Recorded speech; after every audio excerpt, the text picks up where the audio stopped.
Don't expect a perfect person. పరిపూర్ణమైన అమ్మాయి నాకు దొరకాలని ఒక అబ్బాయి 120 మందిని చూశాడు. ఎట్లాంటి నీ బతుకంతా చూసి నీ తలంతా నెరిసిపోయిన నీకు పెళ్లి కూతురు దొరకదు. ఎందుకంటే పరిపూర్ణమైన దేవదూతలు మనుషుల్లో లేరు. ఏదో ఒక లోపం, ఏదో ఒక కొరత, ఏదో ఒక వ్యత్యాసం, ఏదో ఒకటి నీవు అడిగింది లేకుండా ఉండే పరిస్థితి తప్పకుండా. అందం కంటే గుణం ముఖ్యం.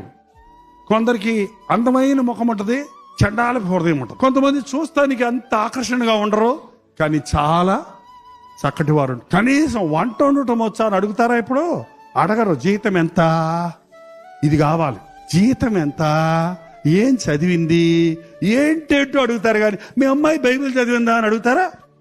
బైబిల్ చదివితే గుణవతిగా ఉంటది, బైబిల్ చదివితే జ్ఞానవంతురాలుగా ఉంటది, బైబిల్ చదివితే దైవమో కలిగి ఉంటది. బైబిల్ చదివిన అమ్మాయి ఏం చదివినా చదవకపోయినా ఒక శ్రేష్టమైన వధువుగా ఉంటది. ఒక వ్యక్తి జీవితం పాడవ్వాలన్నా బాగవ్వాలన్నా వివాహం విషయంలో ముడిపడి ఉందండి.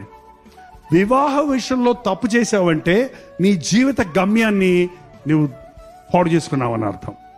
అందుకని వివాహం అన్ని విషయాలలో ఘన. Download ShareChat.